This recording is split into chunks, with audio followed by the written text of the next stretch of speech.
ব্রজধাম বৃন্দাবনে এক ভক্ত ছিলেন কৃষ্ণদাস। তিনি প্রতিদিন ভগবানকে মালা পরাতেন। একান্তে তার গৃহে বসে ভগবানের জন্য মালা বানাতেন। সেই মালা গেঁথে বানিয়ে প্রতিদিন নন্দগ্রামের নন্দ মহারাজের বাড়ি গিয়ে ভগবান শ্রীকৃষ্ণকে পরাতেন। তিনি শুধু ভগবানকে একটা ভাব নিয়ে মালা পরাতো যে ভগবান, আজ থেকে 12 বছর পরে যখন 13 বছর হবে তার প্রথম দিনই আমি আর আসবো না, তুমি এসে আমার গৃহে আমার কাছ থেকে মালা পরবে, এটাই আমার তোমার কাছে অনুরোধ। প্রতিদিন মালা পরাতো এবং বলতো, কানাইয়া 2 বছর হয়ে গেছে আর মাত্র 10 বছর বাকি। মালা পরাতো, কানাইয়া কেবল 5 বছর বাকি আর মাত্র 5 বছর।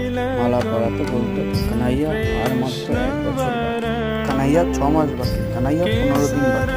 এখন প্রতিদিন তিনি নৃত্য করতে করতে যেত, কানাইয়া আর তো 7 দিন বাকি।